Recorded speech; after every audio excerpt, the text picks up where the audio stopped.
Hello and welcome to a new video. D El Ed 2022 ব্যাচের একটি গুরুত্বপূর্ণ আপডেট নিয়ে ভিডিওটি হতে চলেছে।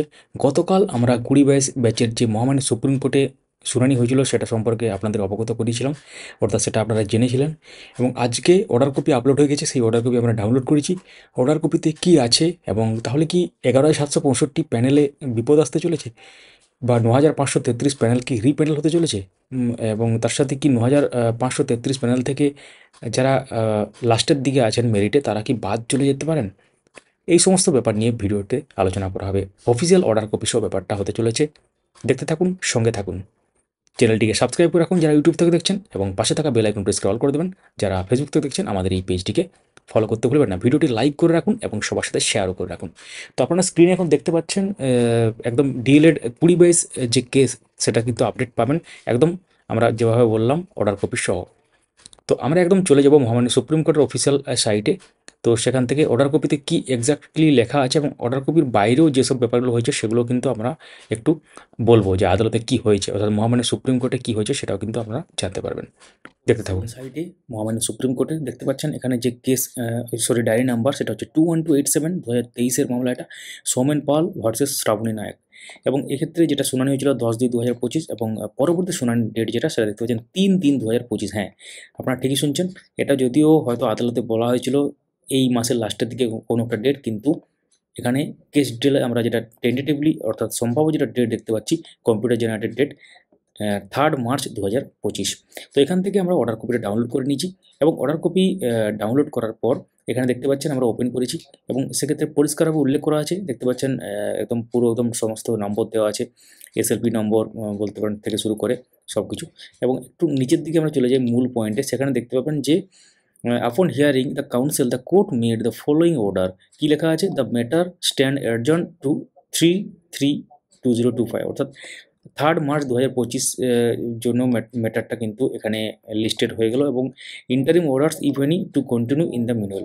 তো যদি ইন্টারিম কোনো অর্ডার থাকে তাহলে কিন্তু সেটা কন্টিনিউ করতে বলা হয়েছে, এবং সেক্ষেত্রে পুরো যেটা মেন ব্যাপার সেটা কিন্তু এখানে লেখা আছে। এবার আমরা বলবো যে মহামান্য সুপ্রিম কোর্টে কী হয়েছিল, এবং এক্ষেত্রে পিটিশনের পক্ষের আইনজীবী অনেক আর্গুমেন্ট করেছেন। গতকালের ভিডিওতে আপনারা যদি না দেখে থাকেন সেই ভিডিওর লিঙ্ক আমরা ডেসক্রিপশনে দিয়ে দেবো, পুরোটা দেখতে পারেন। এখানে হালকা করে হিন্ট দেবো।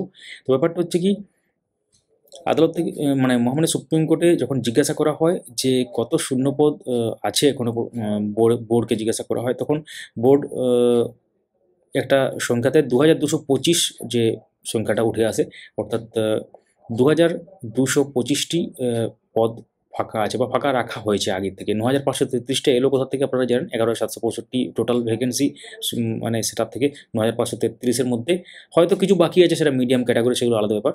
কিন্তু 9,533 যদি ধরে নিন তাহলে কিন্তু 2,225 ফাঁকা আছে, এমনটা কিন্তু যেটা সংখ্যাটা উঠে আসে মহামান্য সুপ্রিম কোর্টে। এখন ব্যাপার হচ্ছে, তাহলে পিটিশনের পক্ষের আইনজীবীকে যখন জিজ্ঞাসা করা হয় যে এই যে 2020-22 ডিএলএড যারা আছেন, বা তার সাথে হয়তো এনআইওস থাকতে পারে, সেটা আলাদা ব্যাপার। তো এই 2022-এর ডিএলএড সংক্রান্ত যারা আছেন, মানে যারা পিটিশনার মেনলি, তারা কতজন? মোটামুটি 900-র মতো তখন বলেন পিটিশনার আইনজীবী। কিন্তু টোটাল যে 20-22 যারা ওয়েট করে আছে, যারা কিন্তু অনেকেই তো কেস করেনি, অনেকে কেস না করেই আছে, তো তাদের যে মোট সংখ্যাটা সেটা হচ্ছে 2,513। তাহলে 2,513 যদি মোট সংখ্যা হয়, আর যদি ভ্যাকেন্সি থাকে 2,225, তাহলে বুঝতে পারছেন সবাই চাকরি পাবেন, এমনিতেও অনেক মেরিট হিসাবে হবে। এখন প্রশ্ন হচ্ছে তাহলে কীভাবে সেটা দেওয়া হবে? তো এখন তাদের মেরিট পজিশনটা কিন্তু এফিডেভিট আকারে জমা দিতে বলা হয়েছে, সম্ভবত, যেটা আগের দিন আমরা বলেছি। আগের দিন পুরো ব্যাপারটা জানতে হলে ডেসক্রিপশনের লিঙ্কটা থেকে ভিডিওটা দেখে নিন, বা আমরা পিন কমেন্টে সেটা দিয়ে দেবো। তো সেক্ষেত্রে যে এফিডেভিট জমা দেওয়ার কথা হয়েছে, অর্থাৎ 3/3/2025, এর আগেই কিন্তু হয়তো জমা পড়বে। তো সেখান থেকে কিন্তু গুরুত্বপূর্ণ ব্যাপারটা উঠে আসবে। সেটা কিন্তু একদম পাবলিকলি দেওয়া হবে না, বা অফিসিয়াল সাইটে দেওয়া হবে না, যা কিন্তু বোর্ডের আইনজীবী অনুরোধ করেছিলেন যে এইভাবে পাবলিকলি দিতে পারবো না আমরা। তো সেই জন্য এটা কিন্তু এফিডেভিট আকারে বা কোনোভাবে সেটা জমা হবে আর কি। তো মেরিট পজিশন দেখা হবে, তারপর দেখা যাবে যে 9,533 প্যানেলের মধ্যে যদি কেউ বাদ যায়, বা 11,765 প্যানেলের মধ্যে যদি কীভাবে সেটাকে অ্যাডজাস্ট করা যায়, সেটা কিন্তু হয়তো পরবর্তী ক্ষেত্রে দেখা যাবে। তাহলে প্রশ্ন অনেকগুলো রয়ে যাচ্ছে যে অনেককে কি বাদ যাবে? বাদ যাওয়ার এখনই আমরা বলবো না যে বাদ যেতেই পারে, কিন্তু কী হতে চলেছে সেটা কিন্তু একদম মহামান্য সুপ্রিম কোর্টের অফিসিয়াল জাজমেন্ট এলেই বোঝা যাবে। এবং তার সাথে রিপ্যানেলের সম্ভাবনা অনেকেই প্রশ্ন করছিলেন। রিপ্যানেলের সম্ভাবনা নেই বললেই চলে, বলা যায়। এখন সবথেকে সহজভাবে কীভাবে জিনিসটা করা যায়, অর্থাৎ পুরো প্যানেল বাতিল না করে কীভাবে করা যায় সেটাই হয়তো চেষ্টা করা হবে।